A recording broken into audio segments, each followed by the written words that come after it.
Ça a été une nuit difficile, les amis. Ça a été un réveil compliqué, puisque hier soir, le FC Barcelone n'a pas réussi à battre l'Inter Milan 3-3, et c'est compliqué la tâche pour aller atteindre la finale à Munich le 31 mai prochain. Du coup, j'ai fait un débriefing assez sévère, dans lequel j'ai dit que Hansi Flick n'a pas réussi à dominer tactiquement Simone Inzaghi. Et pire, l'Inter a réussi son coup. Du coup, dans les commentaires, vous avez été aussi critique en disant que Charel, tu dis n'importe quoi, etc., etc. Tactiquement, le Barça a fait des bonnes choses. C'est vrai, oui, d'accord. Du coup, je vais prendre ce temps-là pour commencer la vidéo en voulant m'excuser et en présentant mes excuses auprès d'absolument personne, les amis. Est-ce que vous avez vu le match de Lamine Yamal hier soir, les amis? Quand un joueur de ce calibre-là, de ce talent-là, maintenant, pour moi, un des 5 plus grands talents bruts, peut-être de l'histoire du football, en tout cas du 21e siècle, hein. Pas seulement techniquement, mais aussi tactiquement, mentalement, physiquement, à savoir les 4 fondements de tout sportif, tout footballeur. Les amis, on est face à un crack absolu. Et quand un crack joue de cette façon-là, performe en demi-finale de LDC, normalement, ton équipe devrait le suivre. L'équipe, ses coéquipiers devraient le suivre. Quand Messi, à l'époque, en 2011-2015, était sur le toit du monde, hein, à son prime absolu, en 2011, en 2015, jamais de la vie, le Barça, enfin, les joueurs du Barça n'auraient laissé Messi comme ça et fait en sorte que le Barça ne remporte pas des victoires convaincantes, marquantes, historiques. Je répète, hein, c'est une dinguerie que le Barça n'ait pas réussi à battre l'Inter Milan hier soir avec ce Lamine Yamal là. Ça me fait de la peine pour lui, mais on est quand même confiant pour le retour. Mais je le répète, hein, à l'époque de Messi, en 2011, 2015, et toutes ces histoires-là, quand Messi portait le Barça, on avait quand même des coéquipiers qui se disaient « on va pas le laisser jouer tout seul, c'est pas possible ». Donc ces coéquipiers suivaient le pas. Forcément, tu as un leader qui est en train de réaliser une performance historique, mythique, Lamine Yamal. S'il marque ce but-là, le but du 2 partout, là, avec la petite main de Monsieur Sommer qui envoie le ballon sur la barre. Mais les répercussions médiatiques, historiques qu'on aurait eu après ça, je pense que là, techniquement, avec un Di Marco qui finit par terre, avec un tacle bobsleigh comme ça, là, rac, carrément, il sort du terrain. Il sort du terrain, regardez un petit peu l'action. Moi j'appelle ça une mise à mort, les amis. Plus grave que celle de Boateng ou presque. En tout cas dans le même style, hein. Pareil que Gérard Piqué avec CR7 sur son fameux but refusé lors du match Espagne-Portugal. Puis une frappe qui termine sur la barre, les amis. Si jamais il marque ce but-là, là on parle de ballon d'or. Là, on parle d'un des buts les plus choquants potentiellement, hein, de l'histoire des demi-finales de LDC. Est-ce qu'il réalise lui-même ce qu'il fait, là, Lamine Yamal? Parce qu'on l'a vu hier soir décontracté, frustré, hein, frustré après la rencontre parce qu'il a conscience que le Barça a manqué une occasion de faire un petit pas vers la qualification, de marquer l'histoire. Et je ne sais pas si vous avez vu toutes les éloges de la part de la presse. Il a mis tout le monde d'accord, les Rio Ferdinand, Thierry Henry, Gallagher, Garnacho qui a commenté sur sa story Instagram, tout le monde. Depuis hier, on parle que de ça. On parle des comparaisons. Est-ce que ce mec-là est plus précoce que CR7, que Messi au même âge, 17 ans? Centième match, hein. Centième match à 17 ans, donc forcément, il est plus précoce que n'importe qui. J'arrête pas de le dire, ça. Hein. Que c'est le joueur le plus précoce de l'histoire du football. Devant Pelé, en fait. Hein. Devant Pelé, qui à 17 ans, oui, avait une Coupe du Monde, mais être potentiellement le meilleur joueur du monde à 17 ans. Déjà, porter le Barça en demi-finale de Ligue des Champions, ce qui n'a pas été fait depuis maintenant Messi, en 2019. Avoir les accomplissements, le palmarès, hein, déjà un Euro, Golden Boy, 8e au Ballon d'Or. Et tu ajoutes à ça le niveau de jeu actuel du joueur. Et je le répète, alors techniquement, on a quand même vu des joueurs de son âge ou juste après, hein, 18-19 ans, qui étaient quand même plus doués. Je pense à Messi, Maradona, Pelé, Ronaldinho, Ronaldo, R9, même CR7. Allez, non, pas CR7. Mais techniquement, il est pas loin de tout ça. Il est dans la même catégorie. Tactiquement, par contre, hein, tactiquement, l'intelligence, le QI football, hein, j'ai jamais vu un joueur aussi jeune, à part Messi, qui fait systématiquement les bons choix, à chaque fois ou presque. Et quand je dis presque, hein, c'est les petites pertes de balles où le joueur prend un petit peu trop de risques, hein, des extérieurs du pied qui parfois finissent interceptés ou dans les mains du gardien. Mais globalement, hein, quel QI football incroyable pour son âge. Honnêtement, tactiquement, purement tactiquement, je le mets presque au niveau de Messi à l'époque au même âge, hein, loin devant Neymar, loin devant Ronaldinho, loin devant qui vous voulez. Est-ce que ça vient de lui? Est-ce que c'est parce qu'il a été formé à la Masia? Je pense que c'est une combinaison des deux, mais ça vient, je pense, beaucoup plus de lui en fait. Ensuite, mentalement, sincèrement, il a du culot. Quand tu vois son culot, ça, son audace, il est sûr de lui, il fait des stories Instagram, mais il porte ses burnes dans un match comme ça en demi-finale de C1. Ça me fait penser un petit peu à CR7, hein, qui lui aussi avait beaucoup de culot à l'époque, dès qu'il est arrivé dans le football. Ça fait penser aussi à R9, hein, qui, pour les plus vieux, n'avait pas de pression. Lui, R9, c'était un joueur qui jouait sans pression. Donc, ouais, dans ces eaux-là, je vois peut-être 2-3 joueurs maximum plus forts que lui dans l'histoire du football mentalement. Et maintenant, physiquement, bah là, tu vois que à 17 piges, hein, 17 ans, il est pas encore formé, il a encore ses bagues à Paris dentaire, il arrive à être plus fort physiquement que des papas, comme dit Marco, les mettre au sol, aller au duel avec Marcus Thuram, qui n'est pas du tout un joueur fragile. Là, on parle de Marcus Thuram, c'est un dos argenté.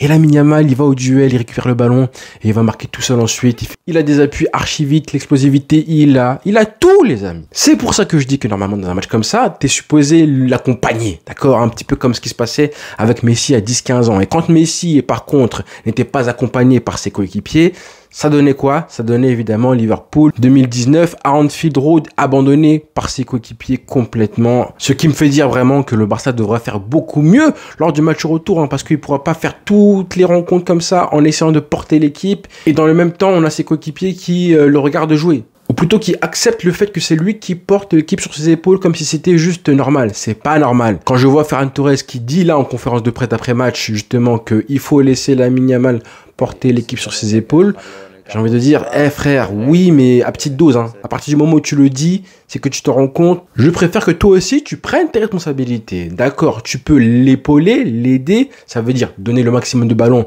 à Lamine Yamal. Mais toi aussi, propose, joue avec lui. Essaie de l'accompagner et de fructifier le travail de Lamine Yamal. Il finira pas tous les matchs avec des compilations où il met des roulettes, des crochets, comme il a fait hier, hein. Et j'aime bien l'image des gens qui disent qu'on a une espèce de mélange de tous les joueurs, toutes les superstars, les super cracks qu'on a eu dans l'histoire, à savoir la technique et les dribbles de Neymar, mais aussi de Messi. On a un petit peu le mental de CR7, le QI football de Messi, encore une fois. C'est vrai que Lamine est un espèce de mélange de beaucoup de joueurs et ça donne un espèce de prototype de laboratoire, les amis. Et ce qui est bien, pour finir, c'est que même si dans son jeu, il s'amuse beaucoup, c'est toujours dans le sens du jeu et toujours avec cet esprit de compétiteur pour aller chercher la victoire et marquer des buts. Ce qu'il fait à 0-2 quand le Barça est mené 0-2. Moi, de ma vie, je n'ai vu personne, aucun joueur, quand son équipe est menée 2-0 en demi-finale aller en Ligue des Champions à domicile, avoir une réaction individuelle, hein, parce que c'est pas collectif, hein, c'est individuel, prendre l'équipe sur ses épaules, aller marquer tout seul, envoyer un message à tout le monde, semer la révolte en fait, semer la révolte, et gommer toutes les erreurs et les lacunes ou presque de ce Barça. Nous, on ne les oublie pas évidemment, et évidemment, Flick au match retour aura beaucoup de boulot, les coups de pied arrêtés, l'entame de la rencontre, les transitions, les contres qui vont faire du mal au Barça, physiquement réussir à s'imposer, à faire mal à l'Inter Milan plus que l'Inter a fait du mal au Barça, réussir à faire mal sur les deux côtés et non pas seulement le côté de Lamine Yamal, réussir aussi à combler l'absence malheureuse de Jules Koundé. Heureusement qu'on aura Baldé, apparemment la presse a dit qu'il serait présent au match retour côté gauche parce que Gérard Martin ou Inigo Martinez, c'est trop léger pour faire du mal à ce côté-là. Dumfries s'est régalé, Dumfries s'est vraiment régalé côté droit. Je ne suis pas forcément inquiet parce qu'on avait Hansi Flick qui était quand même assez satisfait, relâché, assez calme finalement après la rencontre en conférence de presse. Il n'était pas du tout inquiet, confiant. Après, est-ce qu'il a été charmé lui aussi, subjugué, à chaud de voir la performance de Lamine Yamal? C'est possible, hein, et je pense qu'on l'a tous été quand j'ai vu évidemment les éloges, les compliments sur tous les plateaux télévision, on en a parlé, Thierry Henry, l'équipe du soir, Johan Mikou. Ce qui est bien, c'est que maintenant, on n'a plus que Messi comme point de comparaison, comme point de référence avec Lamine Yamal. On se demande s'il est plus fort que lui ou pas, on a la réponse, hein. Mais tous les autres, que ce soit les Mbappé, les CR7, il n'y a plus de débat en fait, hein. Aujourd'hui, on est fixé. On sait qu'il est meilleur, plus talentueux que tous ces mecs-là et que normalement, s'il continue à progresser, à briller, à prendre des trophées aussi collectifs, pour continuer à prendre de la confiance, à grandir, progresser en tant que footballeur, hein, évidemment la finition, faire des statistiques, mettre des buts, là les amis, on a quelque chose de très grave. En fait, on a un petit peu peur de dire les termes, de dire à quel point ce mec-là pourrait dépasser un tel ou un tel, on ne le sait pas encore. Donc pour l'instant, on dit c'est bon, calmons-nous, un petit peu de mesure, de recul, on verra bien où il s'arrêtera, où il peut aller, etc. Mais là, c'est inquiétant, hein. Jusqu'où ce mec peut aller? Parce qu'encore une fois, il est plus doué que bon nombre de stars Mais moi, quand j'entends Marcus Thuram hier soir après la rencontre, qui dit que le meilleur joueur du monde est français et que Ousmane Dembélé et Kylian Mbappé sont devant Lamine Yamal, les amis. Bon, à part quelques âmes égarées comme ça, hein, comme Marcus Thuram, je pense que tout le monde est d'accord pour dire qu'on n'a jamais vu Mbappé ou Dembélé faire un match de ce calibre-là. Jamais de leur vie, de leur carrière. Oui, ils ont marqué des buts importants, des doublés si vous voulez, mais là, on parle de qualité de jeu globale dans un match XXL en Ligue des Champions face à un gros adversaire. Trouvez-moi juste un match comme ça, sans juste parler des buts, hein, parce que forcément, vous allez me sortir finale Argentine-France en 2022, mais je parle de consistance sur 90 minutes, comme il l'a pondu, avec le côté décisif, le côté impact dans le jeu, les dribbles, la compilation YouTube en fait. Tout le monde choqué, même Guirassy en pleine rencontre, qui prend son téléphone, qui fait une story, qui dit mais c'est quoi ça? Tout ça pour dire que j'aurais aimé qu'ils prennent cette victoire-là. Même un 4-3 avec un doublé, ça aurait été tellement beau les amis.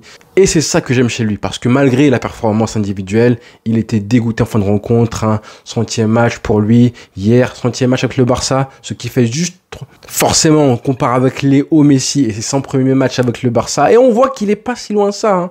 En termes de statistiques, il est quand même assez loin des buts marqués par Messi, qui avait une meilleure finition à l'époque quand il a commencé, mais on voit qu'au niveau des passes décisives, il est largement devant Messi, et évidemment, c'est exactement là où il progressera, et quand il passera du coup avec un nombre de buts qui dépasse le nombre de passes D, et si jamais ça arrive, là par contre, attention les amis, dans ce sens-là, là forcément ce seront les standards de Messi à l'époque, avec des 50, 60, 91 buts marqués en une année civile, on n'en est pas encore là évidemment, mais s'il bascule avec plus de buts que de passes D, avec en plus, on voit, 33 passes décisives en 100 matchs avec le Barça, bah dans ces cas-là, là il y aura vraiment débat entre les deux. Je pense à ce niveau-là, il y aura vraiment débat. Pour l'instant, c'est un petit peu trop tôt. Mais ça peut arriver en termes de palmarès, évidemment, il faut que le Barça aille chercher des trophées majeurs, notamment en LDC. Du coup, je la remets l'image, hein, la tête du joueur Lamine Yamal hier soir. Et c'est ça qui m'importe. Ça qui m'importe, le voir bouder, malgré le fait que le Barça lui célèbre son 100e match avec le club, bah c'est ça qui m'intéresse justement. Et je terminerai encore une fois avec cette action incroyable, je la remets parce que je m'en remets pas en fait. Il avait deux joueurs sur lui toute la rencontre, hein, prise à deux de l'Inter Milan, il se débrouillait pour isoler premièrement un joueur,